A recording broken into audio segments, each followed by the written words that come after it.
여러분 안녕하십니까? 지금이 말이죠. 2025년 3월 23일 오후 4시 25분을 가리키고 있습니다. 이번엔 여기를 할 차례죠. 베르사유 조약의 내용의 가혹함과 모순. 베르사유 조약에서 연합국 지도자들은 프랑스와 벨기에에 대한 전쟁 보상금으로 1320억 마르크라는 거금을 배상금으로 강요하였다.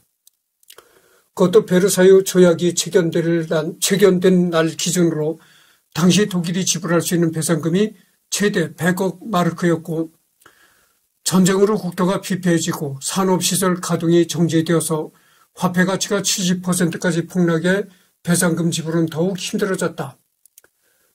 결국 얼갈이 짬뽕된 바이마르 공화국 대신 나타난 나치 독일이 아돌프 히틀러가 베르사유 조약을 파기하고 전쟁을 일으킬 준비를 했다는 게 이 주장의 근거. 이 베르사유 조약에서 눈에 불을 켜고 달려든 건 프랑스였다. 헝가리 왕국도 트리아농 조약 때 영토의 절반 이상을 잃었고 이를 탈환하기 위해 추축국에 가담했다. 오늘날 역사가들은 단순히 베르사유 조약의 내용뿐만 아니라 그 적용에 대해서도 문제가 있다고 보고 있다. 베르사유 조약을 강요한 것은 영국과 프랑스, 미국인데 정작 미국과 영국은 골치 아픈 유럽 대륙 문제에 개입을 삼가고 싶어 했다. 결국 남은 건 프랑스인데 문제는 제1차 대전으로 국력이 고갈되어 혼자서는 독일을 통제할 수가 없었던 것이다. 그래서 프랑스는 처음에는 루르 점령이라는 초강수를 두고 독일 배후의 폴란드와 체코슬로바키아를 원조하는 등 강경책을 구사하다가 로카르노 조약을 체결해 국제 공조를 구상하는 등 다시 유화적으로 돌아섰다. 그러나 히틀러가 집권하고 오스트리아와 체코슬로바키아를 연이어 병합하자 다시 강경하게 돌아섰다. 그러나 전술했던 독일은 프랑스가 어떻게 해볼 수 없는 상대였고 결국 폴란드, 덴마크, 노르웨이가 넘어갈 때까지 아무것도 하지 못하게 된다.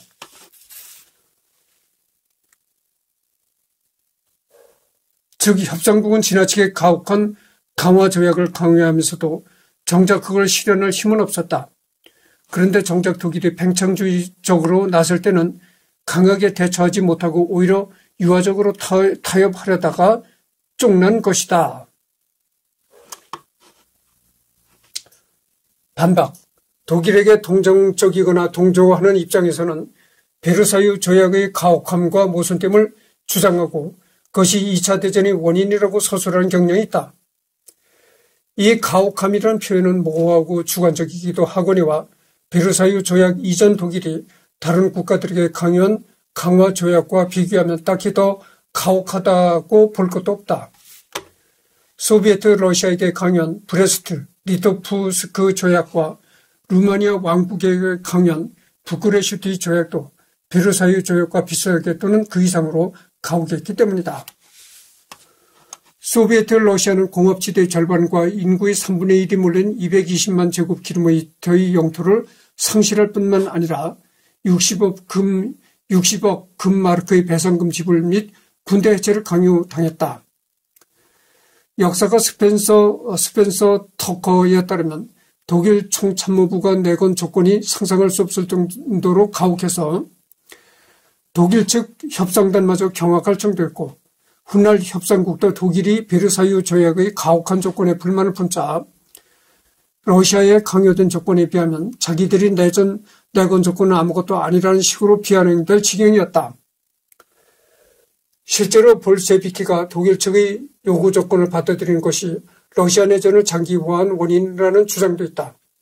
루마니아는 배상금 지불을 강요당하긴 했지만 군비 제한을 당하고 국경지대 요충지와 흑해로 통하는 유일한 해상 통로를 상실했다.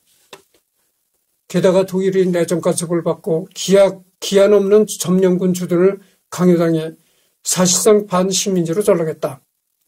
베르사유 조약을 비롯한 다른 강화 조약도 군비 제한을 제외한 내전 간섭을 포함하지는 않았다. 심지어 독일은 다른 동맹국인 오스트리아, 헝가리, 오스만 제국보다도 유리한 강화 조약을 체결했다. 오스트리아 제국과 헝가리 왕국, 오스만 제국은 각각 생제르맹 조약, 트리아농 조약, 세부르 조약을 체결하여 제국 자체가 공중분해되고 본토도 대부분 상실했다. 애초에 가진 게 없는 불가리아 왕국만이 독일보다 더 관대한 내의 조약을 체결했다. 결국 이때 강화 조약은 다 그나물의 그 밤인데 어느 한쪽만 가혹하다고 볼 것도 없다. 내의 조약. 제1차 세계대전에서 편 불가리아 왕국이 협상국과 맺은 조약이다. 1919년 11월 27일 프랑스 일드프랑스 오드센주 네이시르센에서 체결했으며 1920년 8월 9일부터 효력이 발생했다. 불가리아에서는 제2차 국가 대재앙이라고 부르기도 한다.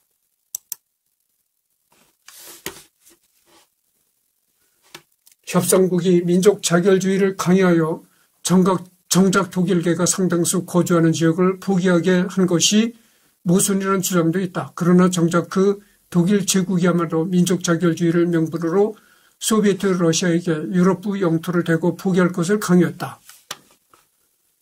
그리고 협상국은 현지 민족의 독립국 건설을 지원하기라도 했지 독일은 독립국 건설은 고사하고 단기적으로는 계류국 수립에 전력하고 장기적으로는 아예 현지 슬라브인을 추방하고 말살하여 독일계로 동화하는 것을 목적으로 삼았다. 협상국이든 독일이든 상대방을 난자하려고 민족 자결주의 명분을 내세운 것은 똑같은데 독일은 전적으로 민족 자결주의 희생양에 불과하다고 본 것은 어린 판풀 없지 않는 주장이며 냉정히 말해 독일은 소비에트 러시아와 루마니아에게 저지른 깡패 짓을 그대로 되돌려받은 것에 불과하다. 잠깐만요.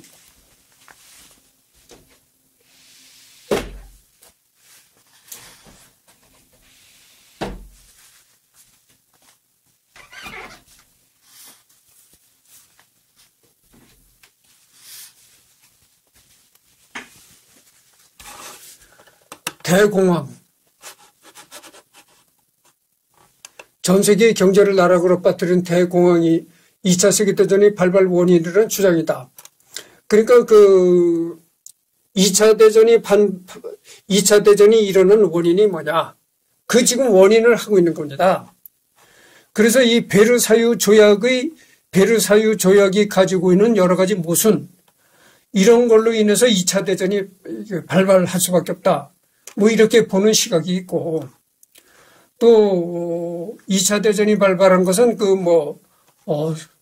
아까 되어 있지만 유럽에서는 나치 히틀러, 그리고 동양에서는 일본 천황의 욕심, 이렇게 그런 욕심이 있고, 그래서 2차 대전이 발발할 수밖에 없다. 이렇게 볼 수도 있고, 또는 이 베르사유 조약이 가지고 있는 여러 가지 결점, 모순, 이런 걸로 인해 가지고 2차 대전이 일어날 수밖에 없다.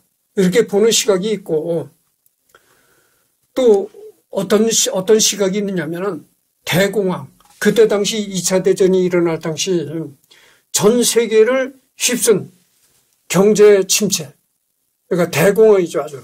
전 세계를 경제 침체가 휩쓸었다고 하죠. 그래가지고 경제 침체로 인해 가지고 도저히 견딜 수 없자.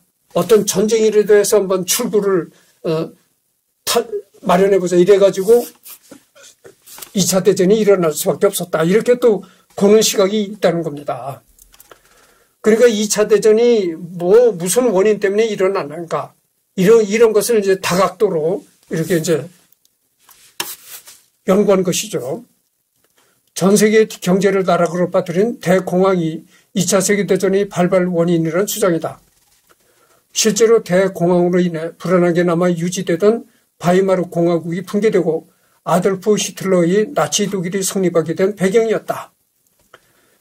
대공황은 일본의 경제 위기 및 바이마르 공화국의 해체 등의 결정적 역할을 했다는 점에서는 주요한 원인이 된다. 하지만 이것 또한 다른 여러 가지 사건과 배경에 맞물린 결과 세계대전에 영향을 준 것이다.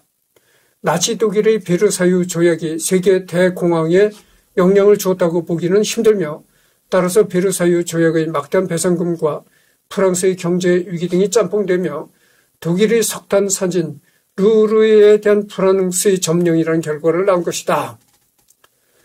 경제 대공황 자체가 원인이라는 것은 단순한 견해도 아니고 충분히 의미 있는 주장이지만 막대한 배상금의 경제 대공황이 겹치면서 피폐해진 독일은 나치 정권을 허용하고 말았다.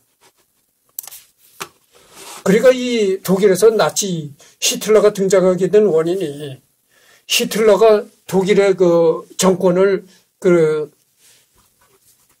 휘어잡은 그 원인이 바로 이 대공황 원이기도 했다 이런 얘기예요. 세계적으로 이렇게 대경기 침체가 이렇게 벌어지다 보니까 독일에서도 상당히 독일 국민들이 살아가기 힘들어졌을 거 아니에요. 근데 그때 독일 국민들이 전부 살아가기 힘들어질 때 이 히틀러가 나타나가지고 아주 히틀러가 선동선전에 능했잖아요. 여러분들 나를 뽑아줘라. 내가 자신하고 이 경제를 지금 전 세계적으로 경제 침체가 와가지고 야단들인데 못 먹고 못 살겠다고 야단들인데 내가 정권을 잡으면은 먹고 사는 문제를 해결해 주겠다. 뭐 이런 식으로 선동을 하고 나왔다는 거죠. 주변국 그래서 내가 누누이 얘기한 게 겁니다. 내가 언젠가 얘기했지만 우리나라에서 박 대통령 때 간호사도 파견하고 광부도 파견하고 그랬었잖아요. 독일에다가.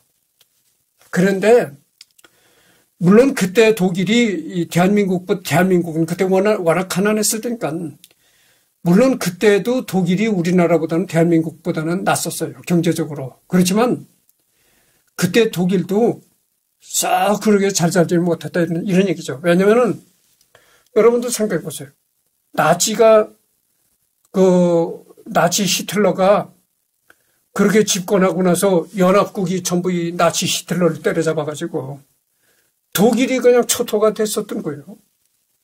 베를린 이런 데 다 아주 제마당이 됐었던 것입니다. 그러니까 그게 여러분 히틀러 나치 정권이 1940년대잖아요.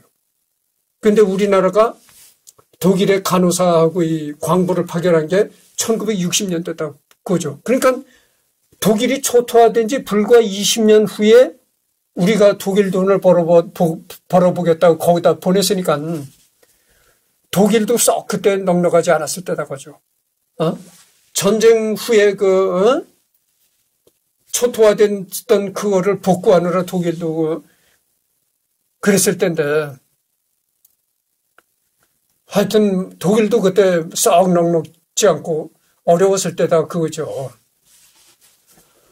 주변국들 특히 프랑스의 경제 위기와 연결시켰을 때 비로소 의미 있다. 단순한 경제적 위기로는 왜 독일에서 강력한 민족주의를 내세운 나치가 득세했는지를 설명하지 못한다. 그런 경제적 위기가 어떻게 독일인들이 자존심에 상처를 입혔고 그것이 어떻게 파시즘으로 이어졌는지까지 설명해야 비로소 의미 있는 설명이 된다. 다시 말해 세계 대공황이라는 경제적 위기가 주변국과 독일의 관계를 어떻게 변화시켰는지에 주목해야지. 단순히 대공황이 일으킨 경기 침체 같은 수치만으로는 역부족이라는 것이다. 앞에서 설명했듯이 프랑스의 경제 위기는 1차 세계대전의 소모로 인한 것이며 세계 대공황 자체는 2차 세계대전의 의미 있는 사건들과 상당수의 연결점을 갖지만 이것들은 이전의 배경들과 더욱 강한 관계를 지닌 측면이 있다. 기존의 문제들은 이미 내재해 있었고 점점 골마가고 있었는데 대공황이 휘발유를 드럼 통째로 던진 격이 있다.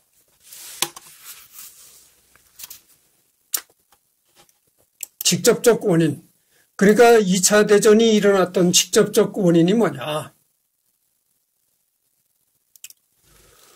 이 문서는 제2차 세계대전이 일어난 원인에 대하여 서술한 문서다. 제2차 세계대전이 일어난 이후로는 정말 수많은 견해가 있으며 학자, 사상, 정치적 견해에 따라 그 해석이 전부 다르다. 존 키건의 경우 이런 대규모의 전쟁이 어떻게 가능했는지 보기 위해 나폴레옹 전쟁 시절까지 거슬러 올라가야 했다. 또한 이 전쟁을 어떤 역사적 맥락에서 보느냐도 매우 중요하다. 이것을 생략하도록 하겠습니다. 그러니까 이거를 왜 이렇게 2차 대전이 왜 어떤 원인 때문에 2차 대전이 일어났느냐.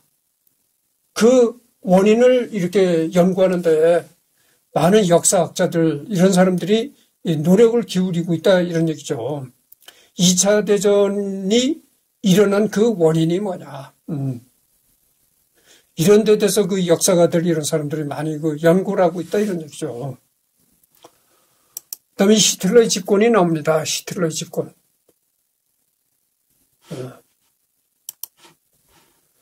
라일란트 재무장. 예.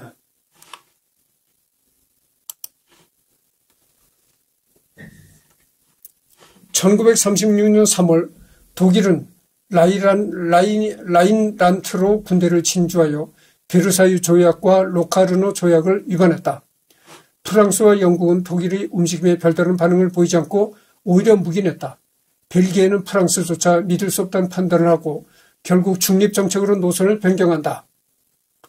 서방이 독일의 행위를 묵인하고 국제공조체제가 붕괴되었다는 점에서 라인란트 재무장은 유럽의 파워 밸런스를 독일적으로 기울였다는 평을 받는다. 국제공조체제가 붕괴되었다. 이게 말이죠. 지금도 이와 비슷한 그런 일이 벌어지고 있습니다. 트럼프가 대통령이 되고 나서 뭐라 그랬습니까? 미국은 나토에서 탈퇴하겠다, 이런 얘기를 하잖아요. 나토라는 게 뭡니까? 유럽 연합, 그러니까 전체 유럽을 서로 각 나라들이 합쳐서 방위를 한다, 그런 개념이거든, 나토가. 그래서 유럽 국가, 나토에 가입한 그 회원국 중 한 국가라도 침략을 받으면은 유럽 전체 국가의 침략으로 간주하고 모두 다 힘을 합해서 침략자를 무찌른다, 이런 개념이거든. 근데 거기에 미국이 나토 회원국이기도 했다고죠. 근데 이 트럼프가 대통령으로 당선되고 나서 우리는 나토에서 발을 빼겠다 그랬잖아요. 그 발을 뺐습니다. 그리고 그게 어떻게 되겠어요? 나토 회원국들이, 유럽의 나토 회원국들이 가장 강대국인 미국이 나토에서 발을 빼니까 더 위협을 느끼는 겁니다. 어이구, 언제 저렇게 러시아의 푸틴이 유럽을 집어먹으려고 또 달려들는지 모른다. 이래가지고 경각심을 갖잖아요. 이제 유럽도 각자 알아서 해야 된다. 미국도 나토에도 손 떼는 거 아니냐. 국제공조체제가 붕괴되었다는 거예요. 각자 도생이라는 건 이제 너희들은 너희들끼리 해. 우리 미국은 거기에 이제 손 떼서 국제공조체제가 붕괴되었다는 얘기죠. 너희들 알아서 해. 야, 이거 시시각각 전쟁의 먹구름이 몰려온다. 이런 위압감을 느낄 거 아니에요. 우크라이나하고 폴란드하고 딱 붙어 있는데, 국경을 대치하고 붙어 있는데, 우크라이나가 지금 러시아하고 전쟁 중이잖아요. 우크라이나가 러시아로 넘어갔다 하면 직접 러시아하고 폴란드하고 국경을 맞대게 된다니까. 그러니까 폴란드에서 그렇게 애가 타가지고 우리나라고 K9 자주포, K2 전차 이런 거를 아주 목을 메고 가지고 가잖아요.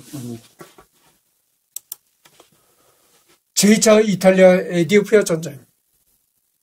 아두와 전투의 치욕적인 패배를 간직하던 파시스트 이탈리아는 다시 한번 에디오피아의 점령을 획책했다. 1936년 5월 1년 4개월간의 전쟁 끝에 에디오피아는 무너졌고 이탈리아의 식민지로 전락했다. 국제연맹은 경제 제재를 보고했으나 주요 경제대국의 무관심과 불참으로 무소용이었고 얼만가 슬그머니 취소했다. 일본 제국의 만주 침공 때처럼 이 전쟁으로 국제연맹은 무능을 다시 인정하였다.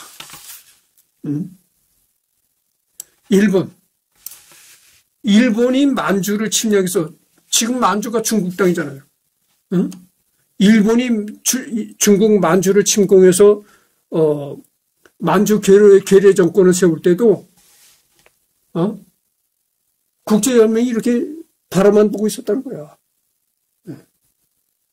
내가 누누이 얘기하면 지금 유엔도 지금 그 꼴이 됐다는 거죠. 적극적으로 개입을 못한 거야. 그런 그 국제 분쟁에서 나쁜 놈을 같이 힘을 앞에서 때려잡아야 한다. 이런 그 침략자를 때려 같이 응징을 해야 된다는 이런 아주 결의가 있고, 이런 합의된 그게 있어야 되는데, 바로만 보고 있다는 거지. 지금 유엔이 그 꼴이 돼버렸다고 하죠. 그 다음에 스페인 내전. 1936년 프란치스코 프랑코가 지도하는 스페인의 국민군 세력이 스페인 제2공화국 정부에 대항해 반란을 일으켰다. 나치 독일과 이탈리아는 국민군 세력에게 인력과 물자를 지원하여 그들의 승리에 일조했고, 반면에 스페인 공화국 정부가 기대한 영국과 프랑스의 도움은 없었다. 스페인 공화국은 1939년 내전에서 패배, 멸망한다. 스페인 자체는 2차 대전 내내 피해 복구에 여념이 없어 독일과 이탈리아에 별다른 보원을 하지 못했지만 영국과 프랑스가 스페인 내전 내내 보여준 무기력하고 무신경한 모습은 히틀러가 더욱 대담한 대외 정책을 펼칠 자신감을 얻게 됐다.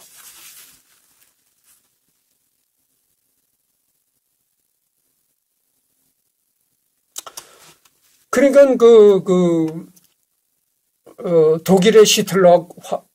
독일의 히틀러하고 일본의 천황하고 이 독일의 히틀러하고 일본 놈들하고 두 놈들이 딱 보니까 아니 뭐 국제연맹 이런 것도 뭐 유명무실하거든.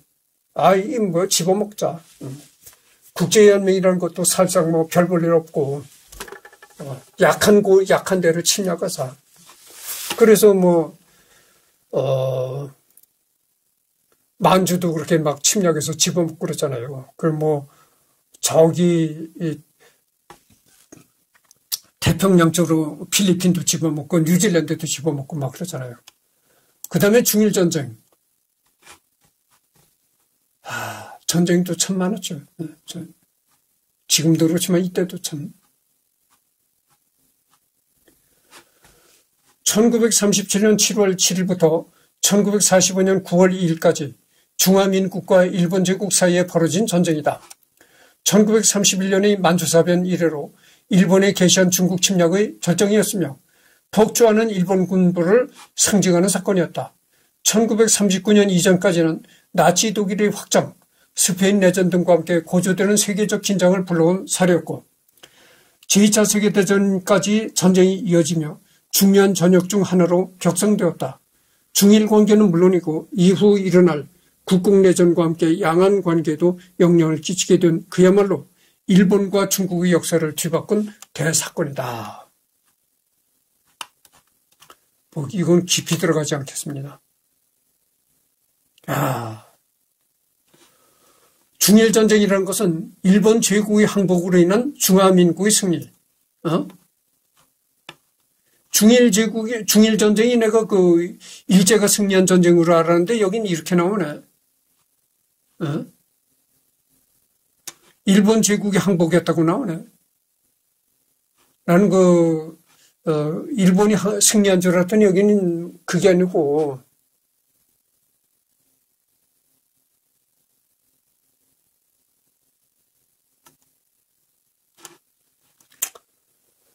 하여튼 봅시다. 이게 중국의 병력이었던 일시, 백, 천만, 십만, 백만, 627만 명. 중국의 병력이 627만 명. 그 다음에 일본은 일본도 상당합니다. 중국인이 이때 얼마가 사망했냐면은, 중일전쟁 때 얼마나 사망했냐면은, 일시, 백, 천만, 십만, 백만, 천만, 2200만 명이 사망했다. 이렇게 나오네요. 이때 중일전쟁 때 2200만 명이라는 것은 이때 조선의 인구와 같았다고 볼 수가 있는 거예요. 그러니까 전 조선의 인구와 같은 인구가 중일전쟁으로 죽었다. 이런 얘기죠. 그러니까 한 국가의 인구와 같은 인구가 이때 죽었다. 원래 중국은 인구가 많은 나라니까 2200만 명이 죽고도 눈 깜짝 안 할 정도죠. 하여튼 어쨌든 간에 이때 조선 인구가 2000만 정도뿐이 안 됐을 것이니까 전 조선 인구가 다 죽었다. 이렇게 봐야 되겠죠. 참 대단했습니다. 하여튼 일본 놈들 참 이게 그 다음에 안슐루스가 나오는데, 안슐루스라는 건 이 히틀러가 오스트리아를 장악했다. 오스트리아. 그래서 이승만 대통령 부인 유경수 여사가 바로 이 오스트리아 여자입니다. 오스트리아 병합은 1938년에 이루어진 오스트리아 연방국의 나치 독일의 흡수 합병을 가리킨다. 원래 독일어로 안슐루스는 통합이나 합병을 뜻하는 보통 명사이지만 이 사건의 영향력이 너무 커서 안슐루스 하면 이것부터 떠올리게 되었다.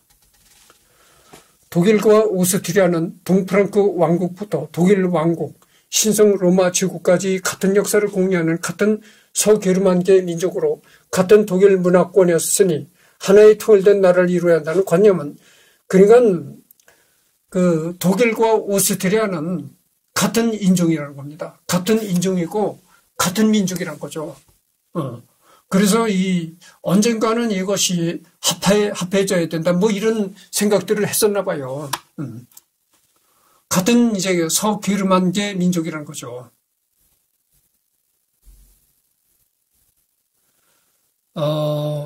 하나의 통일된 나라를 이루어야 한다는 관념은 신성 로마 제국 시기부터 있었다.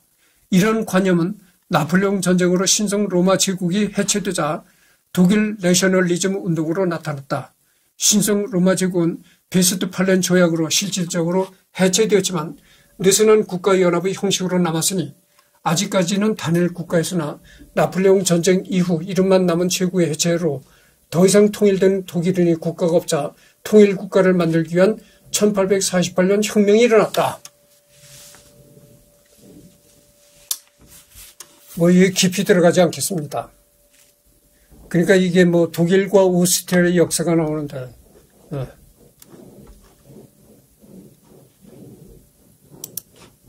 그러니까 오스트리아 병합 이런 게 나오고, 그 다음에 미인헨 협정. 지금 이게 얘기하는 게 뭐냐면은 2차 대전이 어떤 원인에서 일어나는가, 이런 게 자꾸 나열이 되는 겁니다. 미넨 협정, 안슐루스 협정, 중일전쟁 이런 것 내용들이 다 이런 걸로 해서 2차 대전이 발발하는 원인이 됐다 이런 얘기들이 나오는 거예요. 미넨 협정, 1938년 오스트리아를 병합한 독일은 칼끝을 체코슬로바키아에 돌렸다. 독일은 독일계가 집중 거주하는 주데텐란드의 민족 분포를 이유로 이 지역의 영유권을 제기했다. 염전 분위기가 아직 강한 데다가 전쟁 준비가 안 되어 있던 영국과 프랑스는 결국 체코슬로바키아의 분할을 용인하게 된다. 이것이 1938년 9월 30일 체결된 미넨 협정이다. 그 결과 주데텔란트는 독일에게, 자월지에는 폴란드에게, 슬로바키아 남부는 헝가리에게 병합되고 체코슬로바키아 자체도 단일 국가에서 체코슬로바키아라는 연방국가로 재편된다. 또한 독일은 체코슬로바키아의 거대한 공업지대를 손에 넣어 2차 대전을 일으키고 군사력을 유지할 산업 역량을 확충하였다. 극도로 약해진 체코슬로바키아는 독일에 효과적으로 저항할 수 없었고 결국 이듬해 3월 독일에 병합된다. 그 다음에 단치 자유시 및 폴란드 해랑 분쟁 이런 것도 있죠.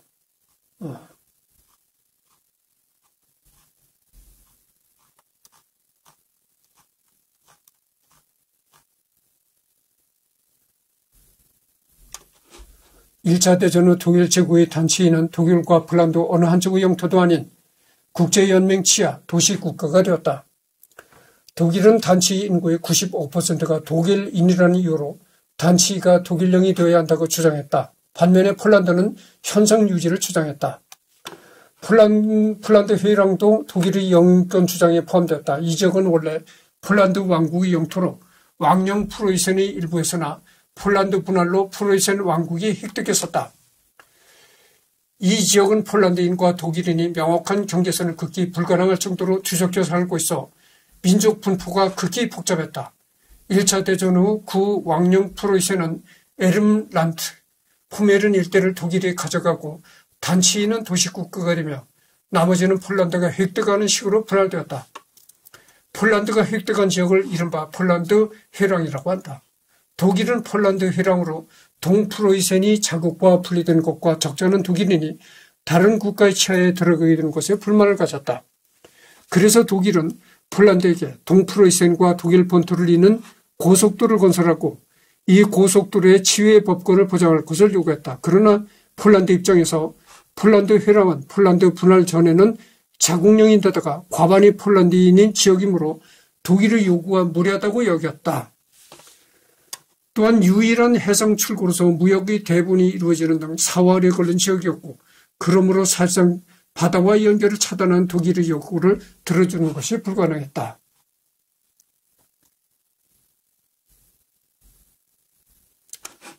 바로 전에 내가 얘기를 했잖아요.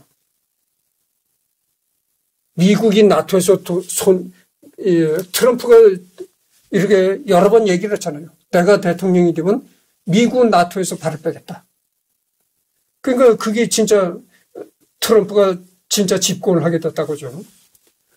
그러니까 너네들 유럽도 이제 너네들 알아서 해. 우리는 몰라. 이렇게 돼버리니까 어떻게 하겠어요. 그전에도 푸틴이 우크라이나를 침략해가지고 적골이 났는데 야 우리도 이제 적골 나겠구나. 그거 어떻게 하겠어요. 너도 나도 이제 각자 도생 살 길을 찾아라. 그래가지고 폴란드도 지금 우리나라 무기에 목을 맸잖아요. 근데 이 폴란드가 말이죠.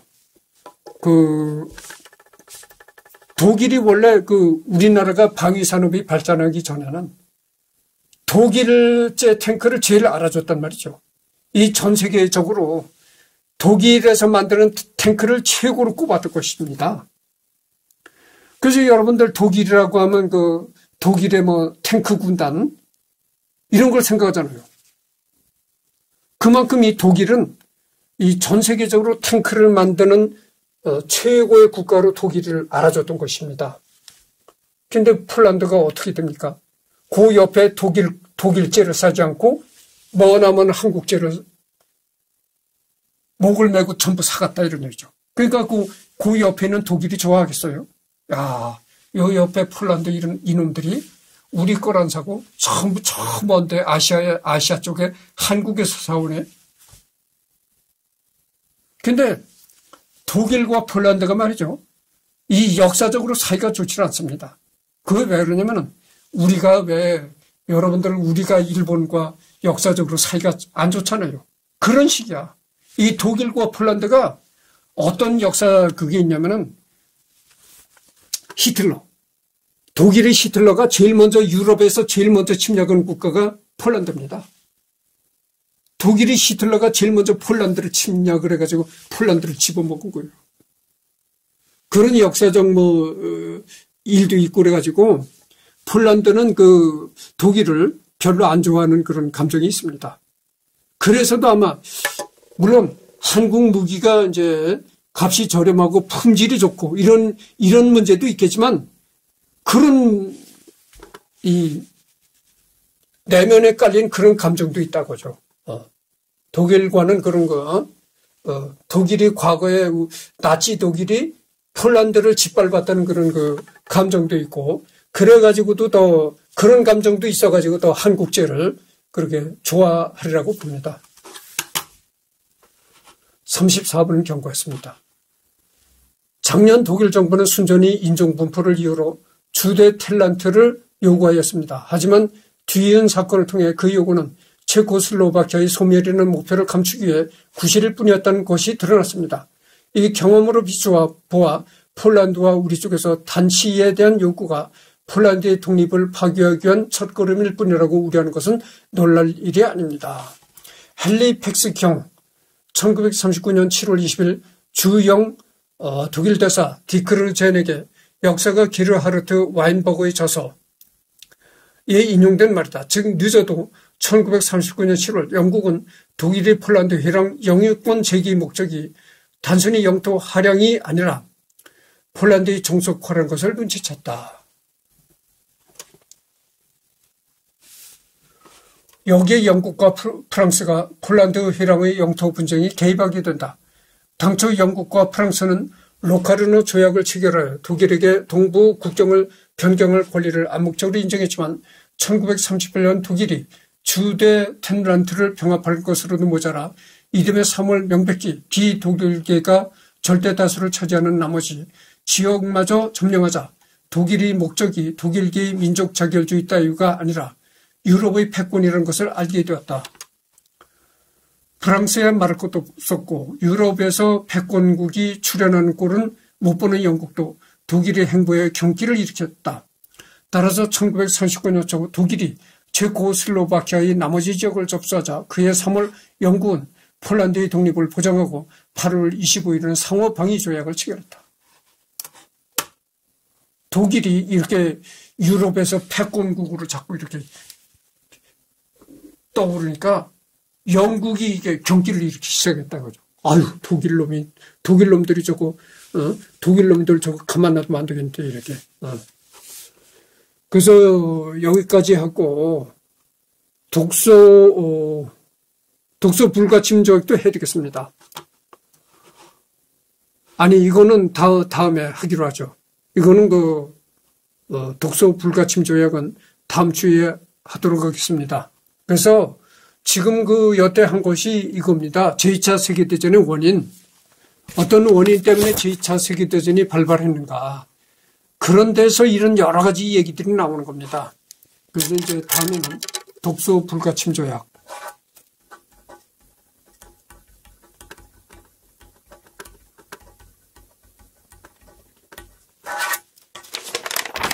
이 독소 불가침 조약이라는 게 뭐냐면 말이죠. 독일과 소련이 서로가 불가침 조약을 서로가 이제 침략을 하지 않는다. 그러니까 한마디로 평화협정이죠. 독일과 소련이 평화협정을 맺은 겁니다. 그러니까 독일의 나치 히틀러와 소련의 스탈린이 평화협정을 맺은 거예요. 그런데 그 평화협정을 깨고 히틀러가 소련을 침략한 겁니다. 그래서 이 독일이 자꾸 무기를 증강하고 다른 나라를 침략하려고 한다. 소련도 어느 때 독일의 침략을 당할지 모른다. 이런 정보가 이제 소련의 스탈린한테 올라오는 겁니다. 스탈린 귀에 그런 정보가 올라오는 거예요. 그러니까 스탈린이가 뭐라고 하냐면은 그게 아니다. 독일과 소련은 평화협정을 맺은 사이다.